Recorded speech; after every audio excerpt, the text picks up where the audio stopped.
ካብ መዓልቲ ፍጥረት ክሳዕ ዘለዓለም ካብ ኢና መጺና ስለምንታይ ገብ ህይወት ኣለና ብልክዕ ካብ ምንታይ ኢና ዝተፈጠርና ግርም እምበኣር እስኪ ናብ ገነት ኤደን ናብ መጀመርታ ንመለስ እግዚአብሔር አምላኽ ድማ ንሰብ ካብ ሓመድ ምድሪ ፈጠረ ኣብ ኣፍንጭኡ ድማ ትንፋስ ህይወት ኣተንፈሰ ሰብ ድማ ህያው ነፍሲ ኮነ ዘፍጥረት 2:7 ስለዚ ኣብዚ እንታይ እዩ ኣጋጢሙ ኣምላኽ ሓመድ ወሲዱ ኣካል ምስ ቀረጸ ሽዑ እግዚአብሔር ናብቲ ኣካል ትንፋስ ህይወት ኣተንፈሰ መንፈስ ድማ ሃቦ ትንፋስ ናብ ሓመድ ምስ ኣተወ ድማ ሰብ ህያው ነፍሲ ኮነ ካብ መጀመርታ ብኢድ ኣምላኽ ብስሉስ ኣቃውማ ማለት ስጋን መንፈስን ነፍስን ብዕላማ ኢና ዝተፈጠርና ኣካል ወይ ስጋ እንታይ እዩ ኣካልና ወይ ስጋዊ ክፍልና ዓጻጽምትና ቆርበትና ህዋሳትናን ሓይልናን ይውክል ኣብዚ ዓለም ጊዜያዊ ድንኳንና ወይ ማሕደርና እዩ ሓመድ ኢኻ ናብ ሓመድ ድማ ክትምለስ ኢኻ ዘፍጥረት 3:19 እዚ ኣካልና እዚ ጊዜያዊ እዩ ይኣርግ ይበታተን ሓደ መዓልቲ ድማ ናብ መሬት ይምለስ መወዳእታ ሰብ ግን እዚ ኣይኮነን እዛ ምድራዊት ናይ ድንኳን ቤትና እንተ ፈረሰት እኳ ሓንቲ ህንፃ ኣብ ኣምላኽ ብኢድ ዘይተገብረት ናይ ዘለዓለም ቤት ኣብ ሰማይ ከም ዘላትና ንፈልጥ ኢና ካልኣይ ቆሮንቶስ 5:1 ስለዚ እዚ ኣካል እዚ ወይ ስጋ በራሲ እኳ እንተኾነ እቲ ሰራሒኡ ወይ ነዳፊኡ ዘለዓለማዊ እዩ እሞዳት መንፈስ ከእንታይ እዩ መንፈስ ትንፋስ ህይወት እዩ እቲ ብቐጥታ ካብ ኣምላኽ ዝመጽእ ክፋል መብራህቲ እግዚአብሔር መንፈስ ሰብ እዩ ምሳሌ 10:27 መንፈስና እውን ናብቲ ወሃብያ ኣምላኽ ከይተመልሰት ብመዓልቲ ንእስነትካ ፈጣሪኻ ዘክሮ መክብብ 12:7 መንፈስና ኣካላዊ ኣይኮነን ግናኸ ብዘይ መንፈስና ስጋና ክነብር ኣይክእልን እዩ እምበኣርከስ ስጋ ብዘይ መንፈስ ሙት ከም ዝኾነ ዝብል ሓሳብ ኣብ ያዕቆብ 2:26 ይርከብ መንፈስና ኣባና ዘሎ ትንፋስ ኣምላኽ እዩ ኣባና ዝተደኮነ ዘይረአ ሃልሃልታ ምንጪ ህይወት እዩ እዚ በራሲ ስጋና ምስ ዝመውት ድማ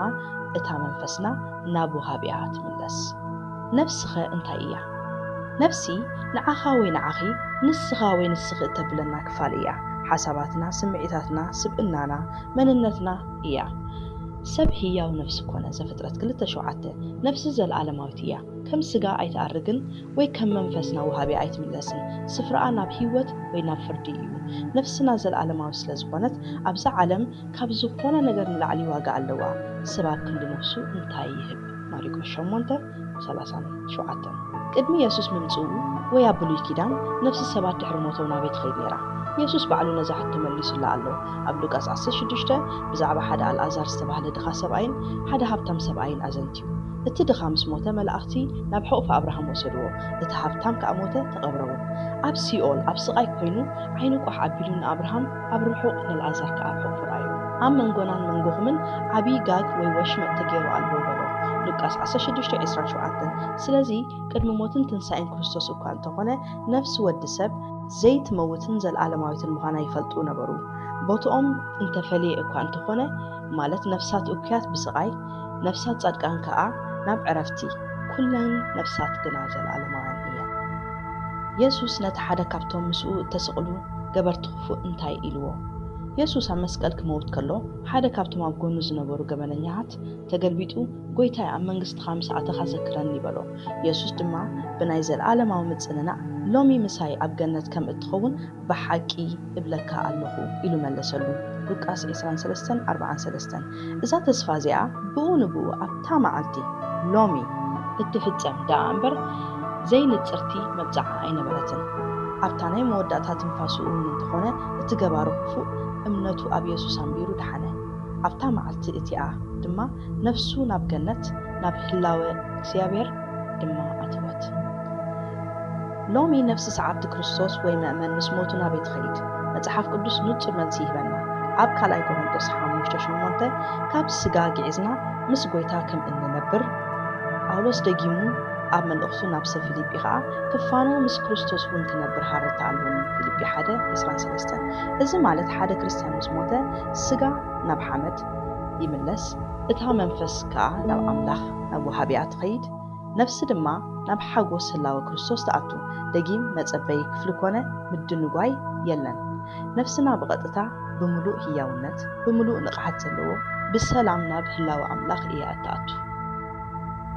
ነፍሲ እቶም ዘይኣምኑ ወይ ንክርስቶስ ዘይስዕቡ ድሕሪ ሞቶም ናበይ ትኸይድ መጽሓፍ ቅዱስ ዘይኣመነት ነፍሲ ናብ ሲኦል ከም እተመርሕ እዩ ዝነግረና። ልክዕ ከምቲ ኣብ ሉቃስ 16 ዘሎ ሃብታም ሰብኣይ ኣብ ሲኦል ኣብ ስቃይ እናሃለወ ኣዒንቱ ዘለዓለ ሉቃስ 16:23 ካብ ኣምላኽ ዝፍለይሉ ናይ ቃንዛን ጣዕሳን ቦታ እዩ። እቲ ዘሕዝን ግን ነፍሲ ኣብዚ ቦታ እዚ ብምሉእ ንቕሓት ኮይና ትርከብ። ኣብኡ ድማ ካልኣይ ዕድል ዘይኮነስ ናይ መወዳእታ ፍርዲ እያ ትጽበ። ካልኣይ ሞትን ሲኦልን ናብ ቀላይ ሓዊ ተደርብዩ እዚ እቲ ካልኣይ ሞት እዩ። ራእይ ዮሃንስ 10:14 ሕጂ እውን እንተኾነ ገና ክልተ መገዲ ጥራይ እየን ዘለዋ። እታ ሓንቲ መገዲ ናብ ህይወት ትመርሕ፣ እታ ካልአይታ ናብ ጥፋት።